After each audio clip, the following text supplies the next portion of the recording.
બોલો શ્રી કૃષ્ણ કનૈયા લાલ કી જય। દ્વારિકાધીશ કી જય।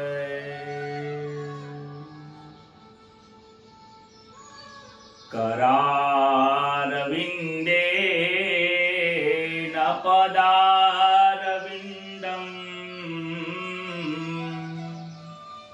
मोखारविन्दे विनवेशयन्तम् वातास्य पतरास्य पुटे शयानम्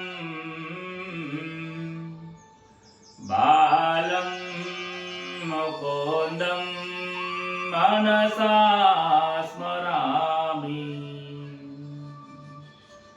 सुखं शयानानिलये निजेपि नामानि विष्णो प्रवदन्ति मर्त्या तेने स्थितं तं वयतां वदन्ते गोविन्द दामोदर माधवेति गोविन्द दामोदर माधवेति।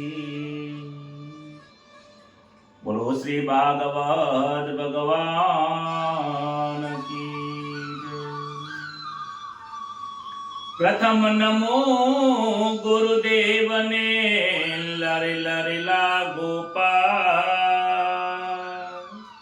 मात पिता ने वंदन करो राखो चरण निमाय।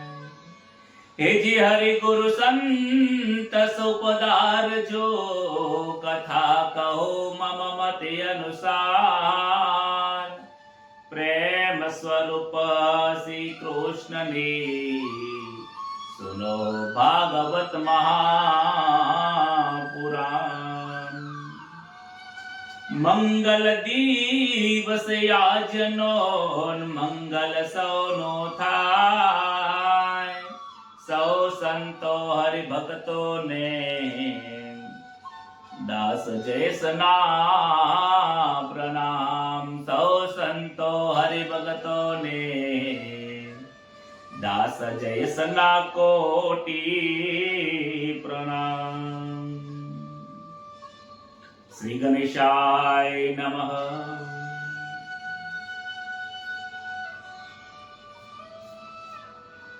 परम पवित्र જે આ સંસારની અંદર જીવાત્માને આત્મનો બોધ કરાવે છે, જે આ જીવાત્માને આત્માની ઓળખાણ કરાવે છે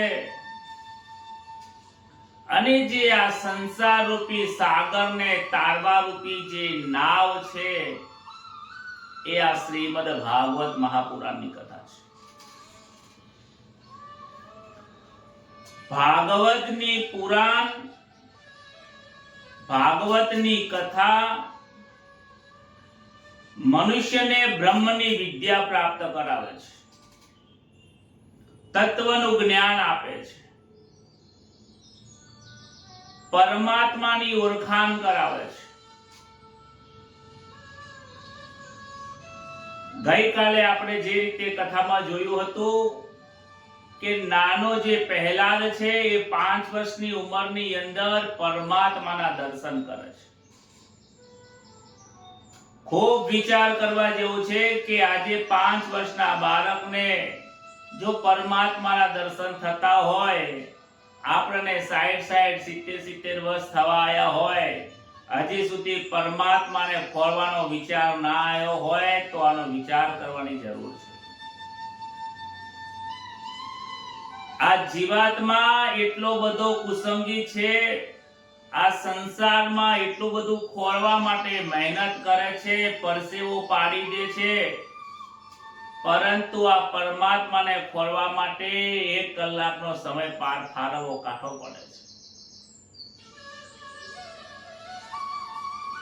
જે ક્ષણિક સુખ છે એની પાછળ આખો દિવસ આ જીવાત્મા મહેનત કરે છે. જે અખંડ સુખ છે, જે સુખમાં ક્યારે ક્ષણ થતો નથી, જે સુખમાં ક્યારે દુઃખ નથી, એ સુખની પ્રાપ્તિ કરવામાં આ જીવાત્મા મહેનત નથી કરતો. આપ સૌ એટલા બધા પુણ્યશાળી જીવાત્માઓ છો કે તમે ઈશ્વરને ખોળવા માટે દરરોજ રાત્રે 1 કલાકનો સમય ફાળવો છો. આવા જીવાત્માઓને દાસ જયેશ વંદન કરે છે.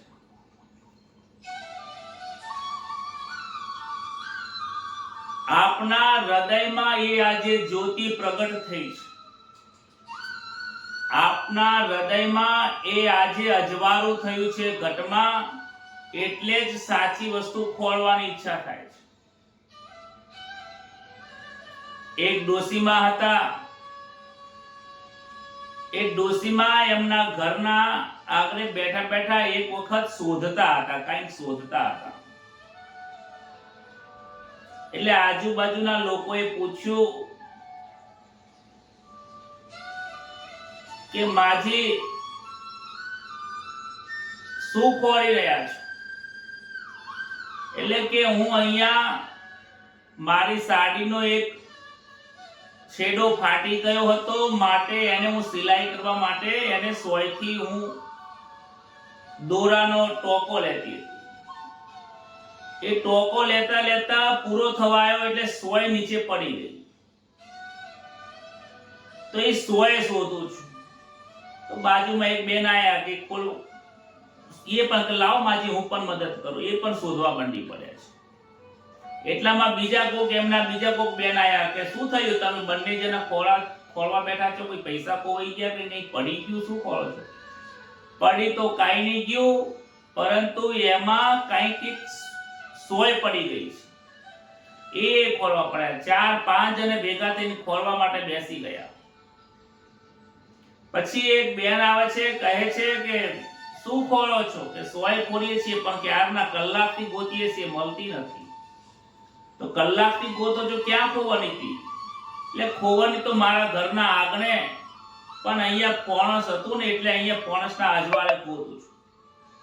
કે અરે માજી, જ્યાં ખોવાનું હોય ને ત્યાં ગોતો, બીજાના આંગણે ના ગોતાય. બીજાના આંગણે ભલે અજવાળું હોય, પણ આ અજવાળું લઈને તમારા આંગણે ખોળો, તો ત્યાં તમને મળશે.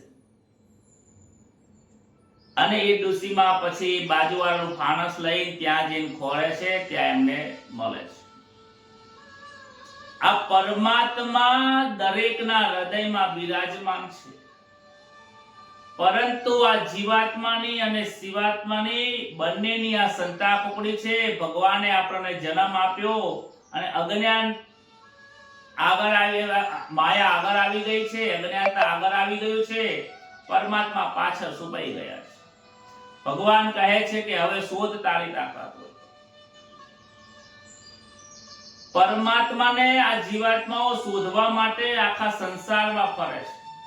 કોઈ દાન કરીને ખોળે છે, કોઈ પુણ્ય કરીને ખોળે છે, કોઈ લોકોની સેવા કરે છે, કોઈ વૃદ્ધાશ્રમ ખોલે છે, કોઈ મોટા મોટા યજ્ઞ કરે છે, કોઈ વ્રત કરે છે, કોઈ અઠવાડિયા સુધી ભૂખ્યું રહે છે, કોઈ ચતુર્માસ કરે છે, કોઈ ચોમાસું કરે, કોઈ શ્રાવણ મહિનો કરે, કોઈ મહારાજને દક્ષિણા આલે, દર 11 ભજન કરે, ન જાણે કેટલું બધું મોટું. કોઈ મંદિરમાં દર્શન કરવા જાય, કોઈ પૂનમ ભળે, મોટા મોટા તીર્થોમાં જાય, 4-4 કલાક લાઈનમાં ઉભા રહે.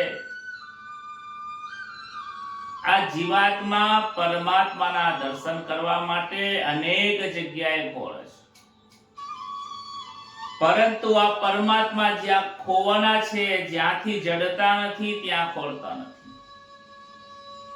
એક સંતે બહુ સરસ લખ્યું છે, હારે તારા ઘટમાં ગોવિંદ બોલે, અરે તારા ઘટમાં ગોવિંદ બોલે, તારા ઘટમાં ગોવિંદ બોલે છે. એને ઓળખ્યા વિને એને શોધ્યા વિના નહીં મળવાનું. આ ઘટની અંદર જ્યાં સુધી અંધારું છે ત્યાં સુધી ગોવિંદ પ્રાપ્ત થવાનું નથી. માયાનું આવરણ છે, અજ્ઞાનતાનો પડદો છે, એટલે પરમાત્મા દેખાતા નથી. જેમ કોઈ ફોણસ હોય, એ ફોણસની અંદર દીવો ચાલુ હોય, પણ એ ફોણસનો જે કાચ હોય ને, કાચ એ ચારે બાજુ દીવો ચાલુ થવાના કારણે આજુબાજુ મેસ વળી જાય છે, કાળાશ વળી જાય છે. હવે અંદર દીવો તો ચાલુ છે, પરંતુ એ કાળાશના કારણે બહાર જોવે એવો પ્રકાશ આપતો નથી. તો શું કરવાનું? એ કાચને ગાળ કાઢવાનો, એને કપડાથી લૂસી સાફ કરી ફરીથી ત્યાં લગાવો, એટલે પાછો પ્રકાશ જેવો હતો એવો આપવા માંડે છે. એવી જ રીતે આનંદ સ્વરૂપ પરમાત્મા, જ્યોતિ સ્વરૂપ, આત્મ સ્વરૂપ એ બેઠા છે, એ જ બોલે છે, એ જ સાંભળે છે, એ જ ખાય છે, એ જ પીવે છે, એ જ વ્યવહાર કરે છે. એક ક્ષણ આપણને યાદ કરાવે છે. આ ભાગવત કથા પણ એ જ કરે છે, અને આ ભાગવત કથા એ જ સાંભળી રહ્યો છે.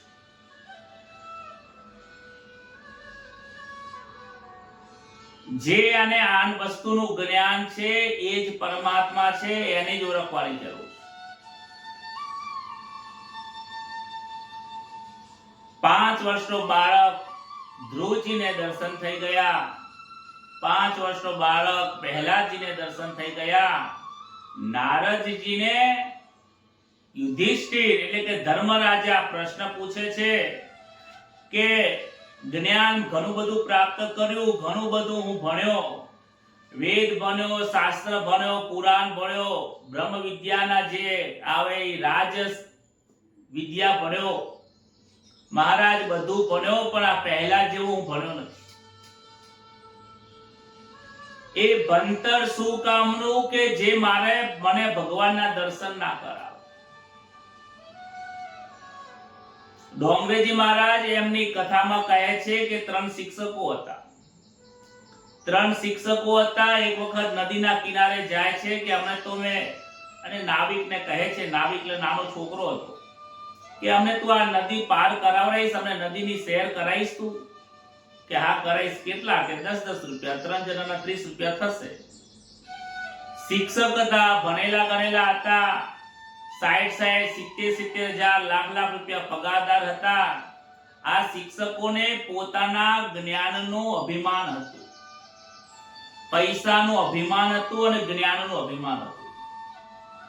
બાળક હતો, નાનો હતો, કપડો મેલા ગેલા હતા, ઉપર શરીર ઉપર કપડો હતો નહીં, નીચે ધોતી જેવું લગોટી વાળેલી હતી, નાવડું થોડું જૂનું હતું, અને નાવડામાં બેસે છે, શિક્ષકોને શેર કરવા માટે લઈ જાય છે.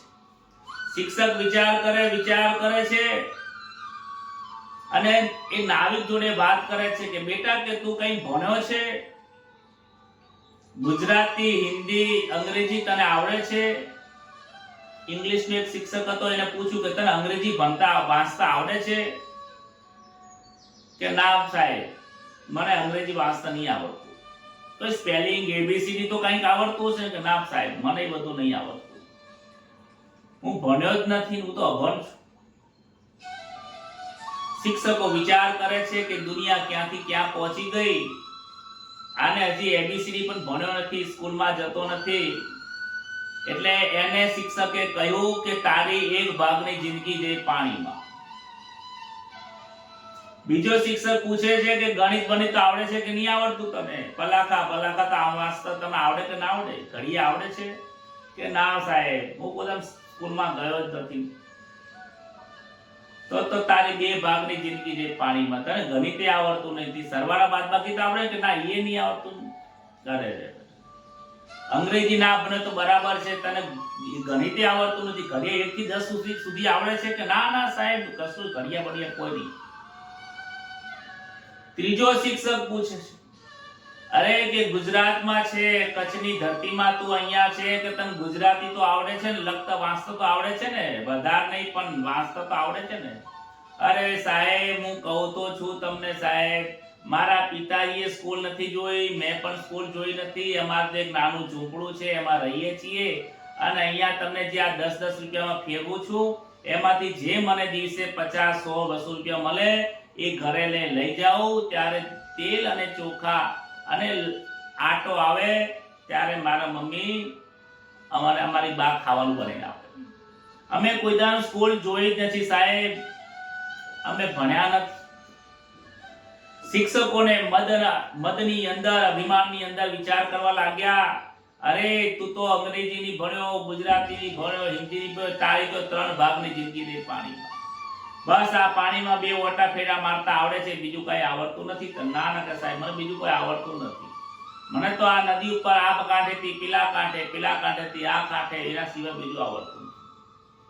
એમ કરતા કરતા નાવડું આગળ જતું હતું. આગળ જતા જતા નાવડું થોડું ઘણું આગળ જતું રહ્યું અને આકાશમાં વાદળા થવા માંડ્યા, વરસાદ વરસવા માંડ્યો અને નદીમાં પૂર આવ્યો.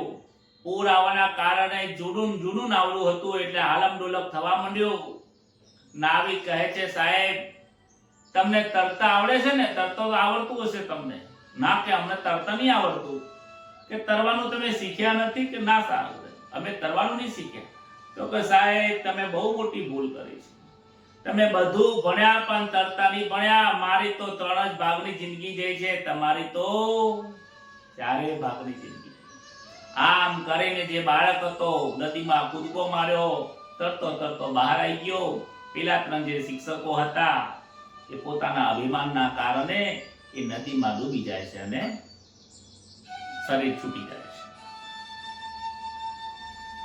આ કથા 3 શિક્ષકોની નથી.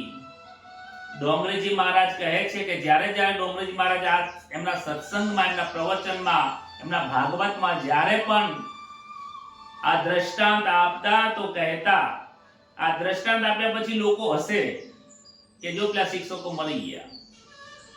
આ હસવાની કથા નથી, આ રડવાની કથા છે. આ શિક્ષકોની કથા નથી, આ બાળકની કથા નથી, આ કથા આપણી છે. આપણા મા બાપે આપણને 1 થી 12 સુધી ભણાયા, બીએ કર્યો, કોલેજ કર્યા, એન્જિનિયર બન્યા, ડોક્ટર બન્યા, વકીલ બન્યા. પરંતુ એ બધું ભણીને કર્યું શું? મૂળ તો આ પેટ ભર્યું કે બીજું કઈ?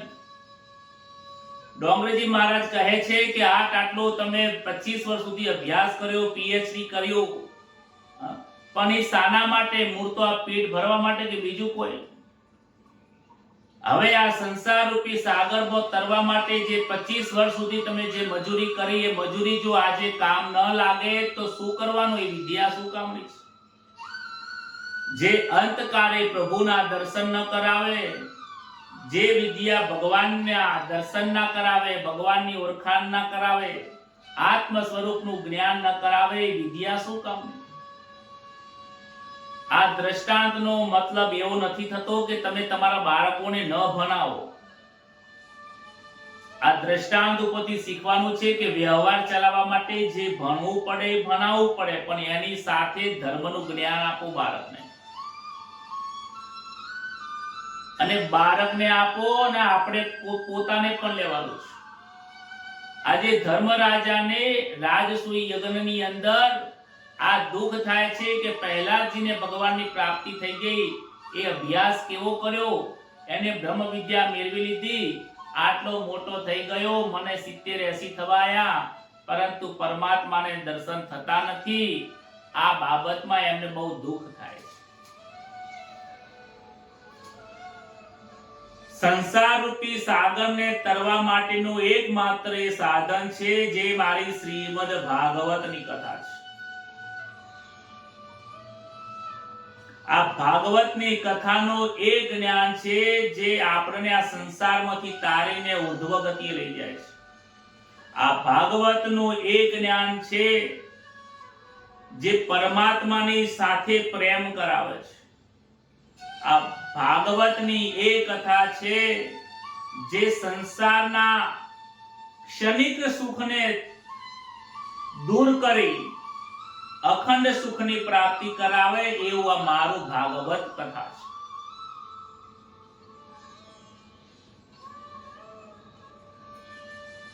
ત્યારે નારદ મુનિ કહે છે કે તમારા ઘરમાં જ પરમાત્મા છે, તમારા ઘરમાં જ ઈશ્વર છે, છતાં પણ તમને દર્શન થતા નથી. ધર્મરાજા વિચાર કરે છે કે અમારા ઘરમાં, કે હા તમારા ઘરમાં જ પરમાત્મા છે, તમને દર્શન નથી થતા? કે ના, મને પરમાત્મા દેખાતા નથી. જરા નજર નાખો, તમારા સંબંધી જ છે. શું વાત કરો છો નારદ મુનિ? હા હા. ત્યાં તો ધર્મરાજા એકબીજા સામુ નજર નાખે છે. રાજસૂય યજ્ઞની અંદર ઋષિઓ તરફ નજર રાખે છે કે આ તો અમારા કે બોલાવેલા બ્રાહ્મણો છે, આ અમારા ઋત્વિજ છે, બ્રાહ્મણો છે જે અમારું યજ્ઞ કરવા આવ્યા છે. બીજી બાજુ સામે દ્રષ્ટિ કરે છે તો આ તો ઋષિઓ છે કે જે અમે યજ્ઞ કરવા માટે એમને આમંત્રિત કર્યા છે. આ તો અમારા યજ્ઞના આચાર્ય છે, આ નકુલ છે, આ સહદેવ છે. જ્યાં જોવે છે ત્યાં બધા એને પોતાના સંબંધી દેખાય છે. પછી એક બાજુ પરમાત્મા શ્રી કૃષ્ણ જ્યાં જમણવાર ચાલતો હતો ત્યાં પતરારા ઉપાડતા હતા. જમ્યા પછી જે ભોજન બાકી રહી ગયું હોય, જે થાળી પડી હોય, પતરારા પડ્યા હતા, એ કૃષ્ણ ત્યાં પતરારા ઉપાડવાનું કામ કરતા હતા. મારા કનૈયાને કોઈ નાનું કામ કરવું ગમતું નથી અને મોટું કામ કરવું. કોઈ પણ કામ કનૈયાને નાનું મોટું લાગતું નથી અને દરેક કામ ગમે છે. સકુબાઈના ઘરે ગયા હતા ને તો ઘરની વહુ બનીને ત્યાં બધું કામ કર્યું, પાણી ભર્યું, વાસણ ઉટક્યા, સાસુ સસરાની સેવા કરી. નરસિંહ મહેતાના ત્યાં શેઠ બનીને ગયા. અલગ અલગ સંતોની સેવા કરવા માટે ભગવાન ગમે તે સ્વરૂપ લઈ લે છે. ત્યાં વિચાર નથી કરતા કે હું અહીંયા નાનો બની જઈશ કે મોટો બની જઈશ. અને આમે પણ સંસારનો નિયમ છે, સંતો હંમેશા માટે નાના બનીને રહેતા હોય છે, માટે સાચા સંતોની ઓળખાણ થતી નથી. સંતો ક્યારે પણ ઊંચી ગાદી ઉપર જઈને બેસતા નથી અને બેઠા હોય તો એમને કોઈ એનો મોહ હોતો નથી. એટલે સાચા પુરુષોની ઓળખાણ થતી નથી, એટલે ઈશ્વરની ઓળખાણ થતી નથી. શ્રી કૃષ્ણ લોકોના હેઠા પતરાળા ઉપાડે છે અને ત્યાં નજર કરે છે તો જોવે છે કે આ તો અમારા મામાનો દીકરો છે. એમાં અમારા યજ્ઞમાં આવીને મામાનો છોકરો ભાઈ સેવા કરે, એમાં શું મોટી વાત છે? નજર બધે નાખે છે પરંતુ કોઈ બળતું નથી. ગીતાજીમાં ભગવાન કહે છે, કર્મનો યોગ બતાવતા કહે છે, ફળ ઉપર તારો અધિકાર નથી. ફળની અપેક્ષા રાખ્યા વગર, સ્વાર્થ રાખ્યા વગર, તું આશા રાખ્યા વગર કર્મ કર. એટલે ભગવાન ત્યાં જે કાર્ય કરે છે, પતરાળા ઉપાડે છે, એમાં એમનો કોઈ સ્વાર્થ નથી. એમાં એની પાછળ કોઈ એમને હેતુ નથી કે આ વસ્તુ કરીશ તો મને આ વસ્તુ પ્રાપ્ત થશે. નારદજી કહે છે કે મોટા મોટા ઋષિઓ તમારા ઘરે જે આવ્યા છે ને, મોટા મોટા રાજાઓ જે આવ્યા છે ને, એ પરમાત્માના દર્શન કરવા આવ્યા છે, નહીં કે તમારી પાસેથી દક્ષિણા લેવા માટે. કે નારદ મુનિ તમે આ બધી ચર્ચા કરો છો પણ મને સમજાતું નથી કોણ છે ભગવાન, મને બતાવો તમે કયા પરમાત્મા છે. નારદ મુનિ કહે છે કે સમજાવવા જાય છે ત્યારે ભગવાન આંખો બંધ કરીને વિચાર કરે છે કે હે નારદ, તું મને જાહેર કરીશ નહીં, મને જાહેર થવું ગમતું નથી. હે નારદ, તું જાહેર કરીશ નહીં. પણ નારદ મુનિ પણ ભગવાનને મનમાં કહે છે, પ્રભુ આજ તો હું તમને જાહેર કરીને જ રહીશ. તમને ભલે જાહેર થવું ગમતું નથી પણ હું તો જાહેર કરી શકું તમને. ભગવાન ના પાડે છે પણ આજે નારદ મુનિ ભગવાનનું સાંભળતા નથી. કહે છે આજે મેં ધર્મરાજાના યજ્ઞનું ભોજન લીધું છે, પ્રસાદ લીધો છે. આ પ્રસાદના બદલામાં એને પરમાત્માના દર્શન કરાવવા મારા જરૂરી છે. ધર્મરાજા કહે છે કે પ્રભુ એ મુનિ નારદજી મને તમે દર્શન કરાવો. કહે છે આંગળી કરીને, આમ આંગળી કરીને કહે છે, અયમ બ્રહ્મ આ બ્રહ્મ સ્વરૂપ છે, આ પરમાત્મા છે. આંગળી કરીને કહે છે ત્યારે મસ્તક નેચું નમાવી દે છે. કનૈયો મસ્તક, શ્રી કૃષ્ણ મસ્તક નીચું નમાવે છે, માથું હલાવીને ના પાડે છે, હે ધર્મરાજા, હું ભગવાન નથી, હું પરમાત્મા નથી. પરમાત્મા તો વૈકુંઠમાં બેઠા છે, પરમાત્મા શેષનાગ ઉપર બેઠા છે. હું પરમાત્મા નથી, હું તો તમારા સંબંધી છું.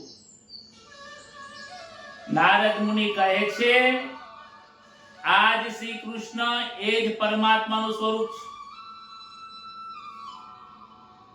તમે એને પરમાત્મા જ માની લો. કનૈયો કહે છે કે હું ભગવાન નથી. નારદજી કહે છે કે ના, જુઠ્ઠું બોલે છે.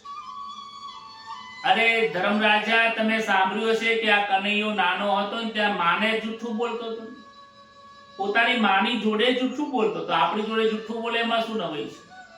મૈયા મેં માખણ નહીં ખાધું, મૈયા મેં માટી નથી ખાધી. આટલી બધી માટી લઈને ખાઈ ગયો અને પછી ના પાડે છે કે ભાઈ મેં માટી નથી ખાધી. અરે ઘરે ઘરે જઈને આ કનૈયો ચોરી કરતો તો માખણની, તોય પાછો ઘરમાં આવીને સંતાઈ જાય, માને એમ કે પાછો કે મેં તો ચોરી નહીં કરી. અરે નાના નાના છોકરાઓને લડાઈ દેતો તો, આ કે બાળપણમાં ખેલ ઓછા નહીં કર્યા, એક બહુ જુઠ્ઠું બોલે છે. પણ પરમાત્મા કાંઈ બોલતા નથી. નારદ મુનિ આટલું સમજાવવા છતાં પણ ધર્મરાજાને વિશ્વાસમાં દ્રઢતા આવતી નથી. ડોંગરેજી મહારાજ કહે છે કે નારદ મુનિએ ઘણી વખત એમને સમજાવ્યા, આટલું જ્ઞાન આપ્યું, આંગળી કરી, આમ તો ભગવાનને આંગળી કરીને બતાવવામાં નથી આવતા, પણ એ દિવસે નારદ મુનિએ કહ્યું, પણ છતાં પણ એમને એમના ઉપર વિશ્વાસ ન આવ્યો.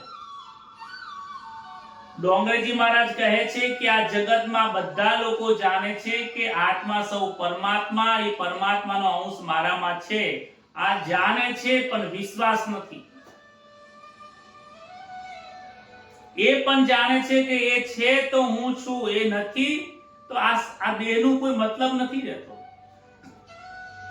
છતાં પણ એના પર દ્રઢતા આવતી નથી. એ દ્રઢતા ભગવાનની ભક્તિ વગર આવતી નથી, એ અનુભવ વગર આવતી નથી. કોઈના કહેવાથી, કોઈના સમજાવવાથી, કોઈનું સાંભળવાથી કે શાસ્ત્રોનું જ્ઞાન લેવાથી પરમાત્માનો અનુભવ થતો નથી. પરમાત્માનો અનુભવ કરવા માટે તો પોતાને જ મહેનત કરવી પડશે. એ આ સંસારમાં એવો કોઈ પુરુષ નથી કે તમને હાથમાં આપીને કહી દે કે એ આ પરમાત્મા છે. પરમાત્મા જેવી કોઈ વસ્તુ નથી કે તમને હાથમાં આપી દે. જો આપી દે તો મને કહેજો, હું આખું જીવન એના માટે સમર્પિત કરી દઉં. ક્યારે કોઈ સંત કે સદગુરુ મહારાજ તમને ફક્ત શાન જ કરશે, શાનથી સમજાવશે, શબ્દોમાં વર્ણન કરી શકાતું નથી, માટે તો એને અલખ કીધો છે, શબ્દ બ્રહ્મ કીધો છે. પ્રહલાદજીનું ચરિત્ર સાંભળ્યા પછી ધર્મરાજા નારદજીને પ્રશ્ન પૂછે છે કે મને મનુષ્યનો ધર્મ સમજાવો. નારદ મુનિ કહે છે કે આ ધર્મની કથા હે યુધિષ્ઠિરજી બહુ મોટી છે. નારાયણના મુખેથી મેં ધર્મની કથા સાંભળી હતી. હવે હું તમને ધર્મની કથા કહું છું, તમે સાંભળો. પહેલા તો સમજવાની જરૂર છે કે ધર્મ શું છે. આજે લોકો ધર્મને એટલે જાણે કે હિન્દુ, મુસલમાન, શીખ, ઈસાઈ, પારસી આ બધાને ધર્મ કહે છે. એ ધર્મરાજા, આ ધર્મ નથી, આ પંથ છે. અને એ પંથોમાં પણ નાના નાના કેટલાય પંથ છે. હોય ને એક હાઈવે હોય, એ હાઈવે થી અલગ અલગ બીજા રોડ પડતા હોય, ત્યાંથી બીજો એક ગામડામાં રોડ જતો, ગામડાથી પાછા નેરિયા બીજા અલગ અલગ કેટલાય પડતા હોય. સનાતન ધર્મ આ એક જ છે, જે આદિ મધ્ય અને અંત જે કશું છે જ નહીં, અને છે તો ત્રણે ત્રણ એ જ સ્વરૂપ છે, જે આદિ અનંતથી ચાલ્યો આવનારો છે એ સનાતન ધર્મ છે. અને એમાં સનાતન ધર્મમાં પહેલા બોલાય છે સત્ય સનાતન ધર્મ કી જય. જે સત્ય છે, જે પહેલા પણ હતા, આજે પણ છે અને ભવિષ્યમાં પણ રહેવાના, એ સત્ય સ્વરૂપ, આનંદ સ્વરૂપ, જ્ઞાન સ્વરૂપ એ પરમાત્મા છે. એ પરમાત્માને ખોળવાનો જે રસ્તો છે એ ધર્મ છે. ધર્મની અંદર બે રસ્તા પડે છે. એક સાધારણ ધર્મ છે, એક વિશિષ્ટ ધર્મ છે. વિશિષ્ટ ધર્મ જે છે એ બધા માટે એક જ છે. આજે હું તને વિશિષ્ટ ધર્મનું જ્ઞાન આપું. આ જે વિશિષ્ટ ધર્મ છે એ ચાર પાયા ઉપર રહેલો છે. સત્ય, દયા, તપ અને પવિત્રતા ઉપર રહેલો છે. જે સત્યનું આચરણ કરે છે એ જ ધર્મને જાણનારો છે. જેના હૃદયમાં દયા છે એ જ ધર્મને જાણનારો છે. જે તપ કહેતા જે સહન કરે છે, જીવનમાં નાનું મોટું જે સહન કરે છે એ જ ધર્મને જાણવા વાળો છે. સહન કરવું કોને કેવું, કે સહન કેટલા સુધી કરવાનું, જેની લિમિટ જ ના હોય. સહન કરતા કરતા જો મનમાં પણ વિચાર આવી જાય કે મારે બહુ સહન કરવું પડે છે, તો પણ એ સહન કરવાનું ફળ મળતું નથી. સીતાજીને આટલું દુઃખ પડ્યું, પણ ક્યારે મનમાં એવો વિચાર નથી આવ્યો કે મેં આ લગ્ન કરીને દુઃખી થઈ છું. આ ઘર કરતા બીજું રાજાનું ઘર જોયું હોય તો સારું હતું. આવો વિચાર નથી આવતો. આવો જે સ્ત્રીને વિચાર આવે એ દુઃખદાયક છે. એ પતિવ્રતા નારીનો ભંગ થાય છે.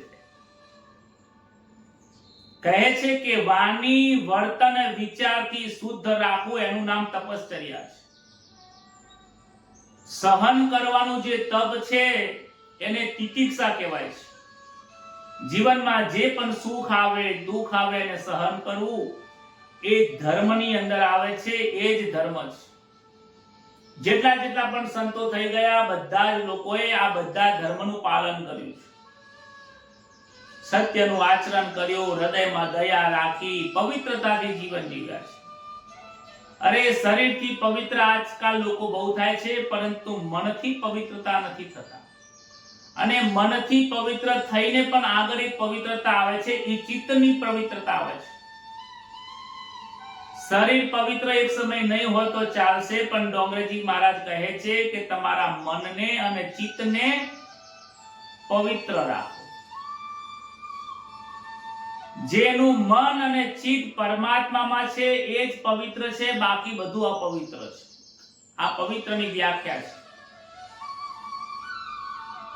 જેનું મન સદાય ઈશ્વરમાં જ રમે છે, ઈશ્વરના જ્ઞાનમાં જ ડબોડીને રહે છે, એ જ પવિત્રતા છે.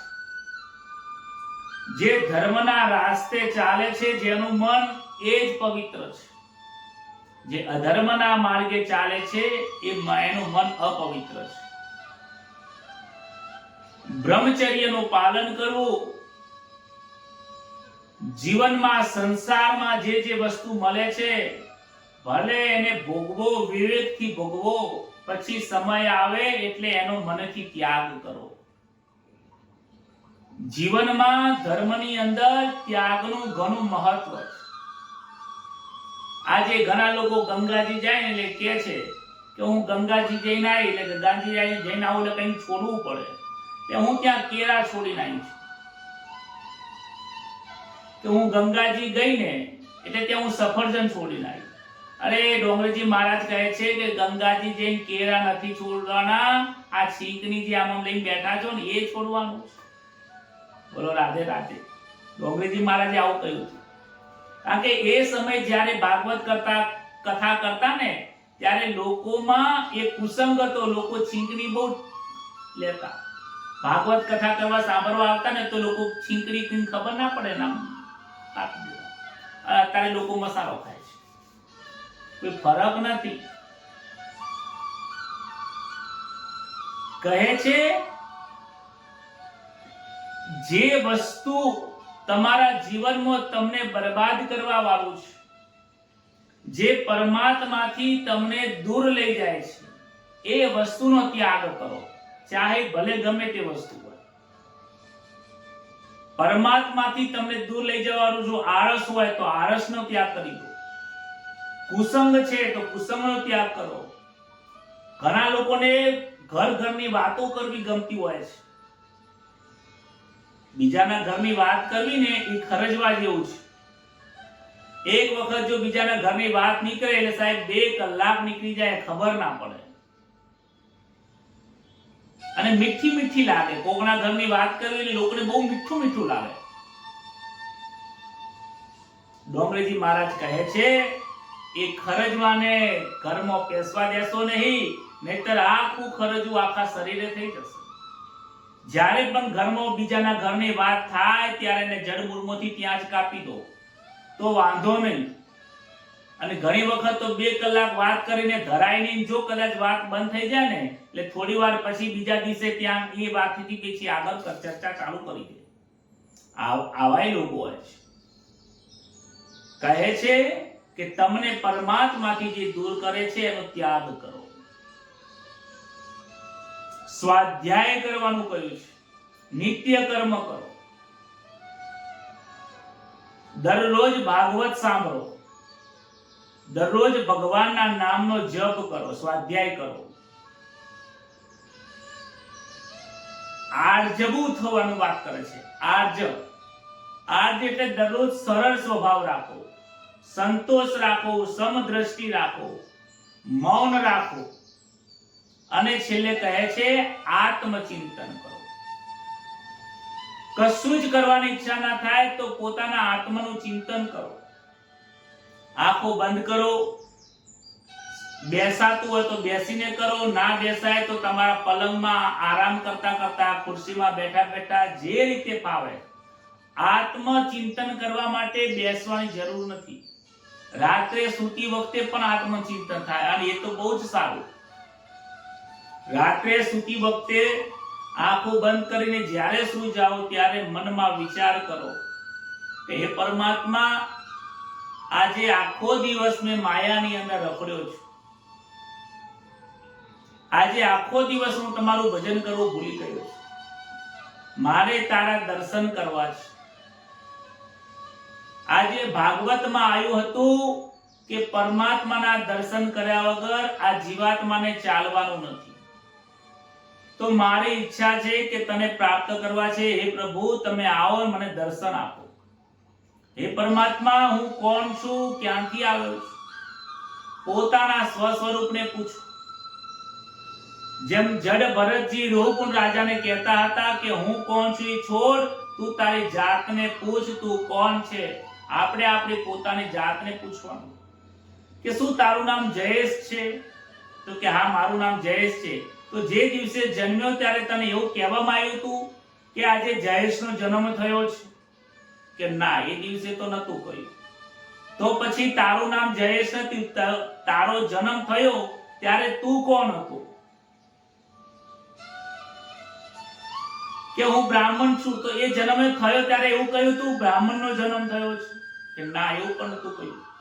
તો તું કોણ છે? કે પંડિત છું. તો તારો જન્મ થયો ત્યારે શું ત્યારે વેદનું નોલેજ હતું, તને જ્ઞાન હતું? કે ના, એ વખતે જ્ઞાન નતું. તેનો મતલબ એમ કે તું પંડિત નથી, તું બ્રાહ્મણ નથી, તું પંડિત નથી, તું જ્યોતિષ નથી, તું ક્ષત્રિય નથી, વૈશ્ય નથી, શૂદ્ર નથી, તું શિક્ષક નથી, ડોક્ટર નથી, વકીલ નથી. તો કોણ છે તું? આ આત્મ સ્વરૂપને પૂછો. ચૈતન્યને પૂછો કે તું કોણ છે. અને વારંવાર ભાગવતને સાંભળશો ત્યારે અંતરાત્માથી તમને જવાબ મળશે. પરમાત્મા કહેશે કે તું મારો જીવ છે, તું મારો અંશ છે, તું બીજું કોઈ જ નથી, મારામાંથી વિખૂટો પડેલો છે.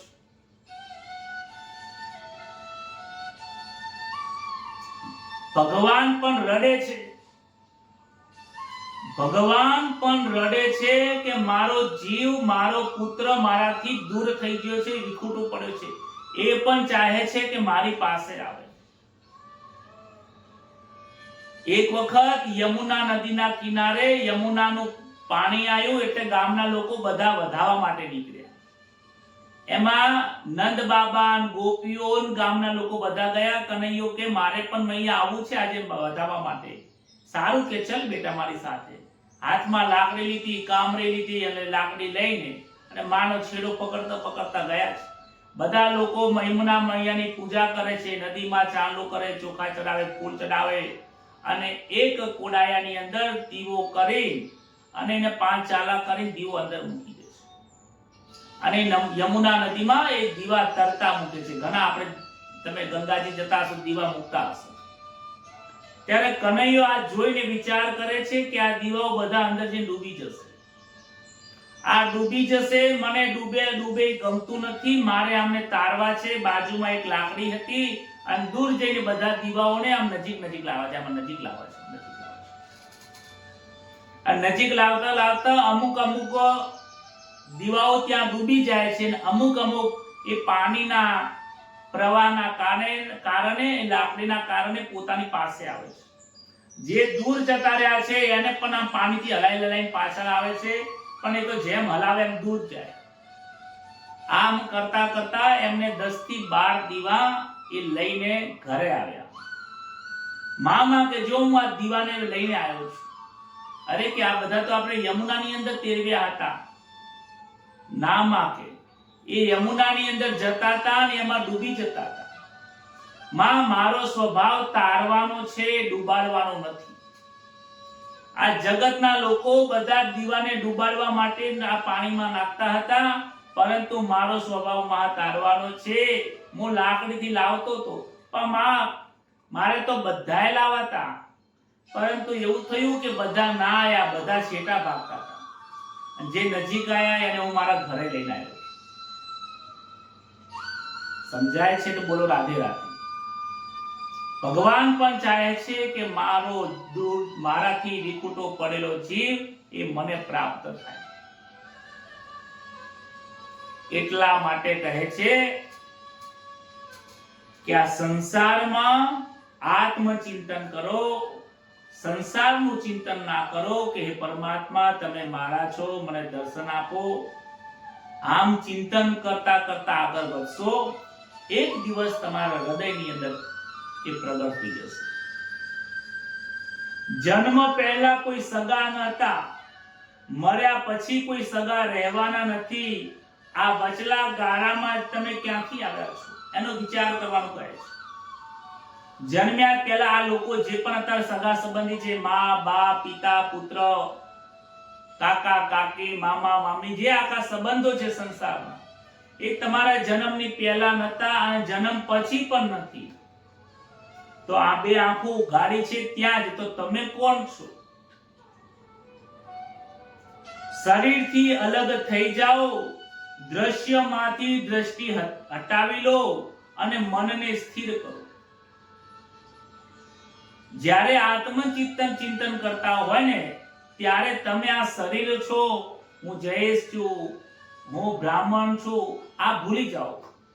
શરીરનો દેહ ભાન તમે ભૂલીને અને આ જેના વડે દેખાય છે, જેના વડે આ તાકાત થાય છે, આ સંસારને જોવાની તાકાત કોના વડે મળે છે એનું ચિંતન કરો. જે જીવાત્મા મરી ગયો હોય, ઘરમાં ઊંઘ્યો હોય અને આખા કુટુંબના લોકો રડતા હોય, પણ એની અંદર એ ચેતન સ્વરૂપ પરમાત્મા નથી. આખા ઘરના બધા લોકો ગમે તેટલા ધમ પસાડા કરે છતાં પણ એ ઊભો થઈને કહેતો નથી કે રડશો નહીં, મારે તો જવું પડશે, આટલું એ બોલતો નથી ભાઈ. અને ઘરના લોકો 2 મિનિટ રાહ પણ જોતા નથી અને કાઢી મૂકે છે.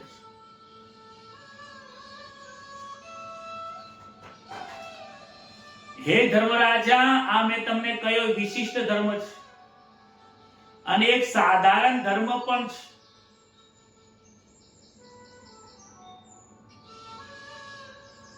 એ 4 વર્ણ વ્યવસ્થાઓ કરેલી છે. બ્રાહ્મણ, ક્ષત્રિય, વૈશ્ય, શૂદ્ર. યજુર્વેદની અંદર એક મંત્ર આવે છે, બ્રાહ્મણોસ્ય મુખમાસીદ બાહુ રાજન્યઃ ક્રેતઃ ઉરુ તદસ્ય જદવૈશ્યઃ પદભ્યામ ગુસુદ્રો અજાયત. આ 4 વર્ણ વ્યવસ્થા ભગવાને બનાવી છે, પરમાત્માએ બનાવી છે. ભગવાનના મુખમાંથી બ્રાહ્મણો પ્રગટ થયા છે. એટલે બ્રાહ્મણોને જ્ઞાન આપવાનું, અભ્યાસ કરવાનું, વેદોનું અધ્યયન કરવાનું, યજ્ઞ કરવાનું, દાન લેવાનું, આપવાનું કાર્ય એ બ્રાહ્મણોને આપ્યું છે. બ્રાહ્મણોસ્ય મુખમાસીદ બાહુ રાજન. ભગવાનના બાહુમાંથી રાજાઓ એટલે ક્ષત્રિયો પ્રગટ થયા છે. ક્ષત્રિયોનો ધર્મ છે ત્રણેય વર્ણની રક્ષા કરવાનો. તમને કીધું, તમને વિચાર કરજો, તમારા ઉપર કોઈ હાથ ઉપાડશે ને એ તમારી હાથ છે રક્ષા કરશે. મારવા માટે પણ હાથ કામ કરે છે અને રક્ષા કરવા માટે પણ હાથ કામ કરે છે, કારણ કે આ ક્ષત્રિય છે. ક્ષત્રિયનો ધર્મ છે રક્ષણ કરવું. બ્રાહ્મણનું કર્તવ્ય છે જ્ઞાન આપવું. આ મુખથી જ્ઞાન અપાય છે, કાનથી સંભળાય છે. એટલે બ્રાહ્મણોના મુખમાંથી, ઈશ્વરના મુખમાંથી બ્રાહ્મણો પ્રગટ થયા છે. એટલે જ્ઞાન આપવાનું કામ બ્રાહ્મણોનું છે. જ્ઞાન બ્રાહ્મણોની પાસેથી જ લેવાય. બ્રાહ્મણ, ક્ષત્રિય, વૈશ્ય. વૈશ્ય એ પરમાત્માના ઉદરમાંથી પ્રગટ થયા છે. વૈશ્યનું કામ છે વ્યવસાય કરવો, ખેતીવાડી કરવી, ત્રણેય વર્ણને ભરણ પોષણ કરવું. પદભ્યામ ગુસૂત્રો અજાત. ભગવાનના ચરણમાંથી એ શૂદ્ર લોકો પ્રગટ થયા છે. શૂદ્રનું કામ છે ત્રણેય વર્ણની સેવા કરવી. આ પગ છે ને દરેક જગ્યા ઉપર લઈ જાય છે.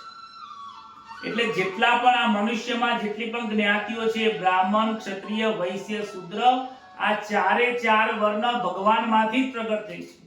હવે ભગવાનના મુખમાંથી પ્રગટ થાય કે ભગવાનના હાથમાંથી થાય, ભગવાનના ચરણમાંથી થાય કે ઉદરમાંથી થાય, ભગવાનનું શ્રી અંગ બધું જ પવિત્ર છે. આ તો ભગવાનમાંથી બહાર નીકળ્યા છે, ત્યાં ભેદ નથી, ત્યાં અભેદ છે, બધા જ સરખા છે. પરંતુ મનુષ્યના મનમાં ભેદ થઈ ગયો છે. આ ઉચ્ચ છે, આ નીચ છે. ભગવાનના ત્યાં બધા સર્વ ધર્માન, બધા ધર્મો સરખા છે, બધા જ્ઞાતિઓ સરખી છે. જે કર્મ કરવાથી બ્રાહ્મણને પુણ્ય મળે છે, એ જ કર્મ કરવાથી શૂદ્રને સેવા કરવાથી ફળ મળે છે. એ જ રક્ષા કરવાથી ક્ષત્રિયને, અને એ જ વ્યવસાય કરી નીતિથી દરેકનું ભરણ પોષણ કરવું, એ વૈશ્યને એટલું જ ફળ મળે છે જેટલું બ્રાહ્મણ યજ્ઞ કરીને કર્મ લે છે. કોઈનું કર્તવ્ય, કોઈનું કર્મ હીન નથી, કોઈનું કર્મ ઊંચું નથી, બધું સરખું જ છે. આ ધર્મ ભગવાને બતાવ્યો છે. ત્યારબાદ વર્ણ વ્યવસ્થા પછી સમજાવે છે કે સ્ત્રી માટે પુરુષની આજ્ઞાનું પાલન કરવું એ બહુ મહત્વનું છે. સ્ત્રી માટે ભગવાનની પ્રાપ્તિ સહેલામાં સહેલો રસ્તો એ છે કે પોતાના પતિની આજ્ઞાનું પાલન કરવું. સ્ત્રી માટે કોઈ વ્રત કયા જ નથી. સ્ત્રી કોઈ 11 ના કરે, વ્રત ના કરે, બધું કાંઈ નહીં કરે તો ચાલશે, બસ એક પતિની સેવા કરે એટલે એમાં બધું આવી જાય છે. આ હું નથી કહેતો, આ ભાગવત કહે છે. સ્ત્રી ધર્મ બતાવ્યો કે સ્ત્રી પતિમાં ઈશ્વર ભાવ રાખે તો પછી કાંઈ કરવાની જરૂર રહેતી નથી.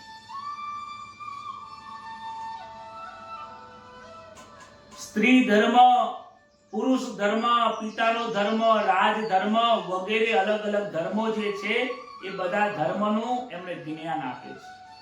4 વર્ણ વ્યવસ્થાનું પણ જ્ઞાન આપે છે, 4 આશ્રમો સમજાવે છે કે બ્રહ્મચર્ય આશ્રમમાં સંયમ રાખવાનો છે. સંયમ રાખીને બ્રહ્મચર્ય આશ્રમની શક્તિ પ્રાપ્ત કરવાની છે. ગૃહસ્થ આશ્રમમાં બાદબાકી કરવાની છે કે તમે જે વસ્તુ પ્રાપ્ત કરી છે એ પ્રાપ્ત કરીને જે તમારી પાસે કોઈ ખોટું છે એને દૂર કરો. અજ્ઞાનતાને છોડો. ત્યારબાદ વાનપ્રસ્થાશ્રમ આવે છે કે જે વસ્તુ મળી છે એનો યોગ્ય તમે જે ભોગ કર્યો એનો વિવેકથી હવે એને છોડી દો.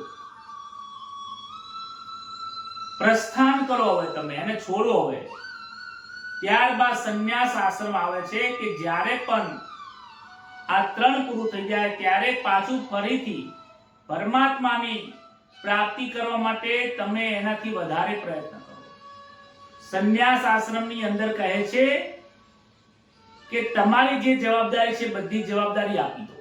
પિતાને, પુત્રને, છોકરાઓને, છોકરીઓને બધું આપીને તમે નિવૃત્ત થઈ જાઓ. પરમાત્માના ભજન સિવાય તમારું કંઈ હોવું ન જોઈએ. આવું જ્ઞાન નારદ મુનિ ધર્મરાજાને આપે છે. અનેક પ્રકારના ધર્મો અહીંયા સમજાવે છે. વિશિષ્ટ ધર્મ પણ સમજાવ્યો છે, સામાન્ય ધર્મ પણ સમજાવ્યો છે. કહે છે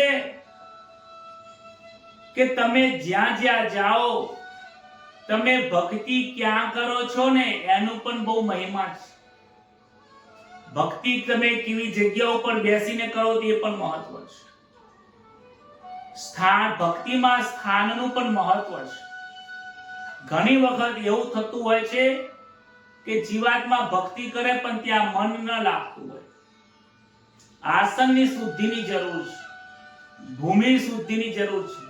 માટે પહેલા લોકો ઘરને છોડી દેતા અને તીર્થયાત્રામાં જઈને પોતાનું જીવન પવિત્ર ગાળતા. પરંતુ આજે તીર્થયાત્રા કરતા મને એવું લાગે છે કે તમારું ઘર વધારે પવિત્ર હશે. આજે દરેકના ઘરમાં શાંતિ જ હોય છે, કારણ કે છોકરાઓ સ્કૂલમાં ભણવા જતા રહ્યા હોય, દીકરીઓ સાસરે મોકલી દીધી હોય, વહુ ઘરનું કામ કરતી હોય, દીકરાઓ નોકરી કરવા જતા રહ્યા હોય, તો બાર ઓટલા ઉપર બેસીને સમય ફાળવવો એના કરતા તમારા રૂમમાં બેસીને આત્મચિંતન કરવું વધારે હિતાવહ છે. આવું જ્ઞાન સુખદેવજી મહારાજ પરીક્ષિતને આપે છે, નારદજી ધર્મરાજાને આપે છે. ધર્મરાજાને અનેક ગૃહસ્થો અને સત્સંગ અને હરિકીર્તન કરીને હે રાજન બધા તરી ગયા છે. રાજન તમે તો નસીબદાર છો. મોટા મોટા ઋષિઓ ઈશ્વરના માટે ઝંખે છે અને જેના માટે ઝંખે છે એ તમારા ઘરમાં છે અને એને જ તમે દર્શન થતા નથી. ત્યારબાદ ધર્મરાજાએ નારદજીની ત્યાં પૂજા કરી છે અને ત્યાં રાજસુ યજ્ઞ ત્યાં સમાપ્ત થાય છે. આ કથાની સાથે 7મો સ્કંધનો અહીંયા વિરામ થાય છે. 8મા સ્કંધની શરૂઆત થાય છે. ત્યાં મન્વંતર લીલા છે. 8મા સ્કંધની અંદર મન્વંતર લીલા આવે છે. કહે છે કે જ્યાં સુધી વાસનાઓ દૂર ન થાય ત્યાં સુધી મન્વંતર લીલામાં તમને સ્થાન મળતું નથી. સુખદેવજી વર્ણન કરે છે કે પ્રથમ સ્વયંભૂ મનુની મેં તમને કથા કહી, આકૃતિ દેવહૂતિની. બીજા મન્વંતરની અંદર મનુ મહારાજની ચર્ચા કરી, તેમાં યજ્ઞ ભગવાન પ્રગટ થયા. ત્યારબાદ ત્રીજા મન્વંતરની અંદર ઉત્તમ અને તેમાં સત્યસેન નામનો અવતાર લીધો ભગવાને. ચોથા મન્વંતરની અંદર હરિ નામનો અવતાર થયો અને ગજેન્દ્રનો મોક્ષ થયો. કહે છે કે મને આ ગજેન્દ્ર મોક્ષની કથા કહો, મારે સાંભળવી છે.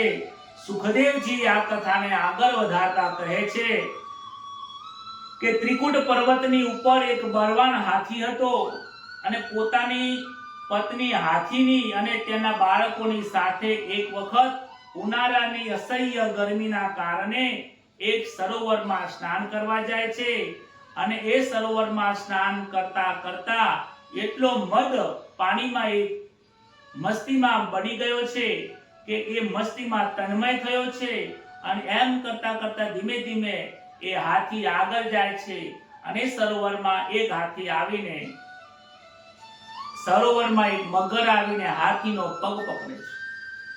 ઘણો બધો પ્રયત્ન કરે છે હાથી, પરંતુ એ મગર પગ છોડતો નથી. એ મગર એ હાથીને પકડીને ધીમે ધીમે અંદર લઈ જાય છે. હાથી ઘણા બધા તરફડિયા મારે છે, અને ત્યાં કિનારે હાથીની અને એના બચ્ચાઓને બૂમો પાડે છે, બચાવો બચાવો બચાવો. પરંતુ ઘણા પ્રયત્નો એમના બચ્ચા કરે છે, પરંતુ નાના નાના છે, એ સરોવરમાં ઊંડે સુધી જઈ શકતા નથી. હાથીની પણ એકલી છે, વિચાર કરે છે હું શું કરું, હું જઈશ તો હું પણ મરી જઈશ. બચ્ચાઓ જવા પ્રયત્ન કરે છે, એને પણ રોકે છે, બચ્ચાઓ તમે જશો નહીં, એ બહુ ઊંડું છે, તમારા પિતાજીને જો ત્યાં દુઃખ થતું હશે તમને પણ થાય છે, તમે જશો નહીં, મને તમારો સહારો છે. આ ગજેન્દ્રની કથા નથી, આ જીવાત્માની કથા છે. સંસાર એ સરોવર છે, હાથી આ જીવાત્મા છે, અને હાથીની અને જે બચ્ચાઓ છે આપણો સંસારના પરિવાર, પુત્ર કુટુંબ પરિવાર છે. જળ જે છે, જળમાં જે મજા આવે છે એ વિષય અને વાસનાઓ છે. સરોવર એ આ ભવસાગર છે, અને મગરને ઉપમા પણ કાળની આપી છે. યમરાજાની ઉપમા આ કાળને મગરને આપી છે કે જે જીવાત્મા આ સંસારની અંદર સંસારના સુખો પ્રાપ્ત કરવા માટે જે પોતાને ખુદને ભૂલી જાય છે અને મસ્તીમાં આવી જાય છે, ભોગ ભોગવામાં મસ્તીમાં આવી જાય છે, એક એક ક્ષણ એની બગડે છે, એનું ધ્યાન રાખતો નથી. એને અંતકાલ બહુ જલ્દીથી આવે છે, અને ગમે ત્યારે ગમે તે સમયે ગમે તે પરિસ્થિતિમાં મગર રૂપી કાળ એ આવીને એના પગ પકડીને લઈ જાય છે. તમે વિચાર કરજો, જ્યારે પણ મૃત્યુ આવવાનું હોય, અંત બેરા હોય ને, તો પહેલા પગ જતા રહે જાય છે ને. અરે મૃત્યુના 10 વર્ષ બાકી હોય ને એની પહેલા એ પગ જતા રહેવા તો. જ્યારે પગમાં થાક લાગે ત્યારે વિચાર કરવાનો કે પ્રભુના દર્શન કરવાની હવે તૈયારીમાં છે, કરવી પડશે, નહીતર નહીં ચાલે. કાળ આવે ત્યારે પહેલા પગને પકડે છે, અને જીવાત્માને પગથી ખેંચીને ઘહેડે છે, અને ઘસેડીને એને અનેક નરકો બતાવતા બતાવતા એ મગર રૂપી જે કાળ છે આ જીવાત્માને ખેંચીને યમલોકમાં લઈ જાય છે. એના ઉપર કોઈ દયા નથી આવતી. એ તો જેને નારાયણ નારાયણનું નામ લીધું હોય ને, તો કાળને રોકવા માટે એના પાર્ષદો આવે વિષ્ણુ ભગવાનના. જીવનમાં ક્યારેય પ્રભુનું ભજન ના કર્યું હોય એને ભગવાનના પાર્ષદો નથી આવતા. મગરે હાથીનો પગ પકડ્યો છે, કાર આવે જેમ પગને પકડે છે એમ પગની શક્તિ જતી રહે છે, એવી રીતે આ હાથીની શક્તિ આજે પગમાં રહી નથી. હાથીની તાકાત એ પૃથ્વી ઉપર હોય છે, કારણ કે એ સ્થળ વાળું પ્રાણી છે, અને મગર જળનું પ્રાણી છે, એ જળમાં મગરની તાકાત હોય. અંત સમયે કાળની તાકાત વધારે હોય છે. હાથીને મગરથી બચાવવા માટે બચ્ચાઓએ હાથીની ઘણો પ્રયત્ન કર્યા, પણ કોઈ કામ લાગતા નથી. અંતે એના બચ્ચા અને એની પત્ની હાથીની બંને વિચાર કરે છે, હવે આપણે બચાવી શકીશું નહીં. હવે જો બચાવવા જઈશું આપણે તો આપણે પણ ડૂબી જઈશું, બીજા મગર આવશે તો આપણને લઈ જશે. હવે ભલે જવા દો એમને. આ જીવાત્માને જ્યારે અંતે વેળે બહુ દુઃખ થાય ને, તો કહેતા ખૂબ શરમ આવે છે. ઘણા જીવાત્માઓના છોકરાઓ, એમની પત્ની ને બાળકો એવું કહેતા હોય, હવે તો ભગવાનને પ્રાર્થના કરું છું લઈ લે તો સારું છે. ખૂબ વિચાર કરવા જેવું છે. જેના માટે તમે આખું ઘર બનાવીને આપી દીધું, પુત્રને ભણાયા, ગણાયા, પૈણાયા અને ધંધો આપી દીધો, જે પત્નીનું તમે આખી જિંદગી તમે સેવા કરી, એ જ પત્ની, એ જ પતિ, એ જ બાળકો, એ જ તમારા સગા સંબંધી બહાર ખાટલા ઉપર બેઠા બેઠા વિચાર કરે છે કે હવે રીબાય છે, ના કરતા શરીર છૂટે તો સારું. ભગવાનને એમ પ્રાર્થના નથી કરતા સારું થઈ જાય જલ્દી, પણ એવી પ્રાર્થના કરે છે કે હવે આ તો લોકોને બતાવવા એમ કહે છે કે ભાઈ રીબાય છે એના માટે. બાકી તો મનમાં ભાવના એવી જ હોય છે કે હવે છૂટે તો સારું, આપણે પણ સ્વતંત્ર થઈ જઈએ. વહુને પણ આવા વિચાર ક્યારેક આવી જતા. આવું ડોંગરેજી મહારાજ એમની કથામાં સ્પષ્ટપણે કહે છે. આવું એટલા માટે કહે છે કે એમને આ સંસારમાં આવું ઘણું બધું જોયું છે અને આપણે પણ જોઈએ છે. આ હાથીનીએ જેવો વિચાર કર્યો છે, એમના બચ્ચાઓએ જેવો વિચાર કર્યો છે, સંસારના લોકો પણ આવો જ વિચાર કરે છે. એમાં કોઈ શંકાને સ્થાન નથી. કદાચ કોઈ મોઢા ઉપર કે ના કે તો મનમાં પણ આવો વિચાર હોય છે. માટે કહે છે ગજેન્દ્રને વિચાર આવ્યો કે હવે મને કોઈ બચાવવા નહીં આવે, મારા હવે પરમાત્મા સિવાય કોઈ આધાર નથી. ત્યારે મળતા મળતા પરમાત્માને આ જીવાત્મા યાદ કરે છે, હાથી યાદ કરે છે, પણ સમય આવે વખત જતો રહે છે. હવે મુખમાં બોલાય નહીં, કાને સંભળાય નહીં, અને મારા ઘર બડકા ભરતા હોય, પરિવારના લોકો બડકા ભરતા હોય, અને દીકરી આવીને કહે માં ઓળખો છો મને, ભાઈ મને ઓળખો છો, હું તમારી છોકરી છું, અને બધાએ ઓળખો છો કરી કરીને એની અવસ્થાને ખરાબ કરી નાખે. થોડું ઘણું એ જો ભજન કરવા માટે જો આંખો બંધ કરતી કરીને બેઠી હોય ને, એટલા તો બીજો છોકરો આવે, બા મને ઓળખો છો? હવે તારી ઓળખાણની જરૂર નથી, ઓની ઓળખાણ કરવા બેઠો છે ડોશીમાં. શાંતિથી હોઈ દેવા દે. એને ડોંગરેજી મહારાજ ખૂબ તદ્દન આ બાબતમાં કહે છે, મૃત્યુની અવસ્થા ઉપર ક્યારે પણ એ જીવાત્માને એમ ના કહેશો કે મને ઓળખો છો.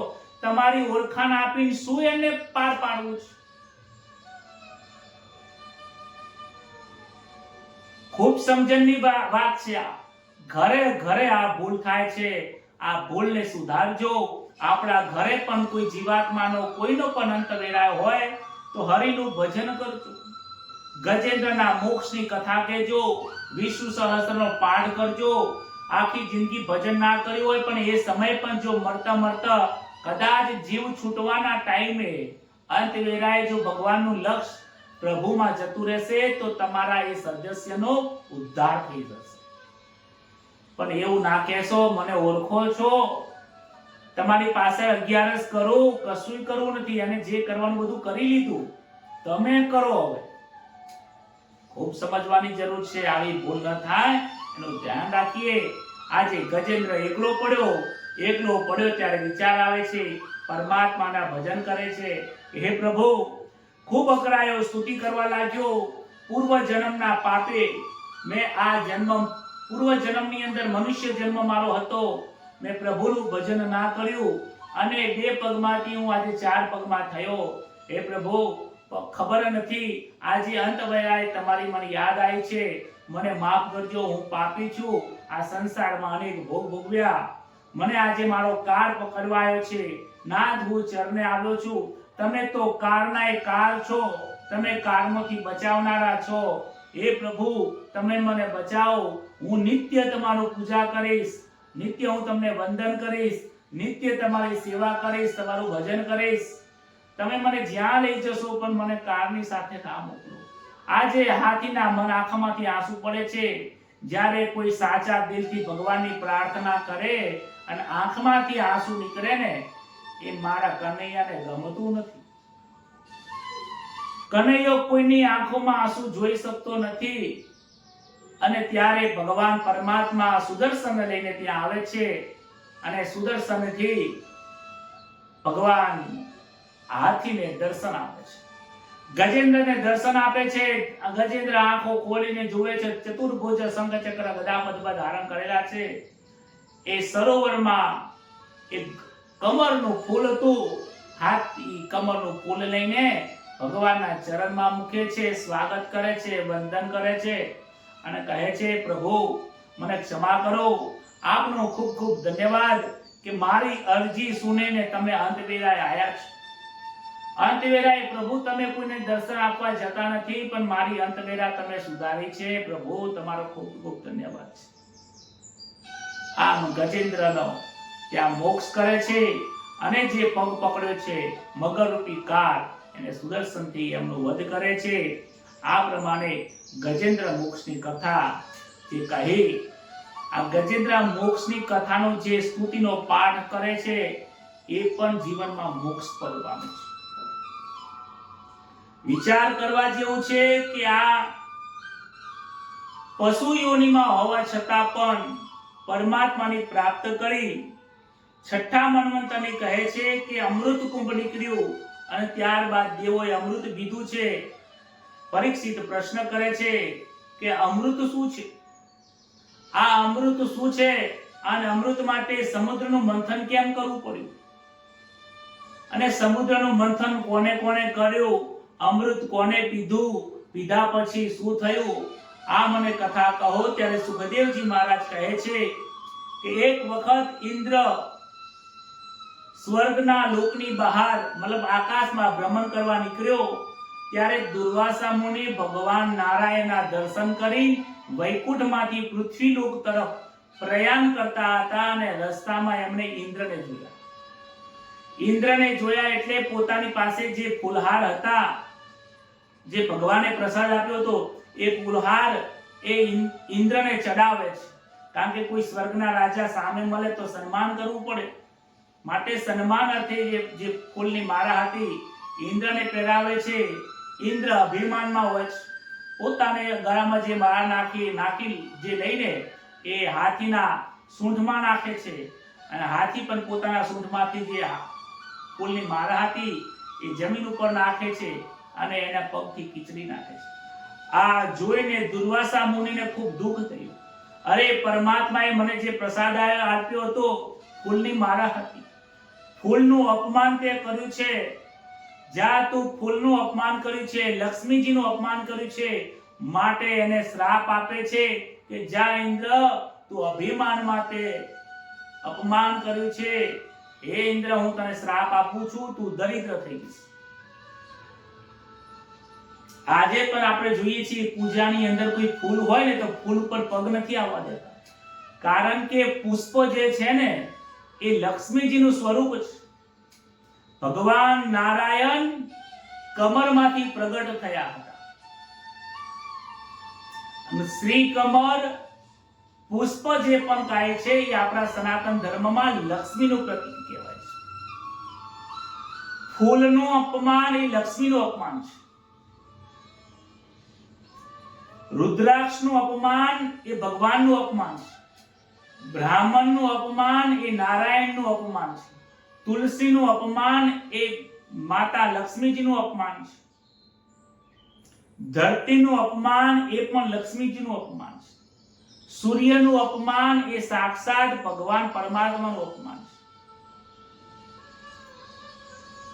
આ પ્રમાણે જે પણ કાંઈ ફૂલનું અપમાન કરે છે, બીજી કોઈ વસ્તુનું અપમાન કરે છે, એના જીવનની અંદર એ દરિદ્રતા થાય છે.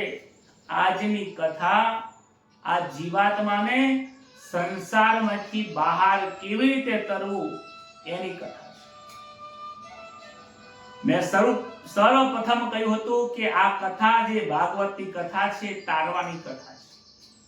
ભાગવતની કથા જીવનને ઉદ્ધાર કરવાની કથા છે. આજની કથાને ભગવાનના ચરણ કમળમાં મૂકીને આવો આજે સંગીતની સાથે ફરીથી હરિનું નામ લઈને આજની કથાને આપણે અલ્પ વિરામ આપીએ.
આજની કથાને ભગવાનના શ્રી ચરણમાં આપણે અર્પણ કરી. આજની ગંજેન્દ્ર મોક્ષની કથા કરીને ખૂબ આનંદ થયો. આપણને આ કથામાંથી પ્રેરણા મળે છે કે કંઈક પ્રાપ્ત કરીએ, કાંઈક નહીં પણ બધું જ પ્રાપ્ત કરીએ. શ્રવણ કર્યું એટલું મનન કરીએ અને આપના વિચારો ગ્રુપમાં લખજો. કથાને દૂર દૂર સુધી અલગ અલગ દરેક સંતો સુધી પહોંચાડજો. સૌને ભગવાનની ભક્તિ પ્રાપ્તિ થાય એ જ શુભ ઈચ્છા સાથે સૌને જય શ્રી કૃષ્ણ. શુભરાત્રી.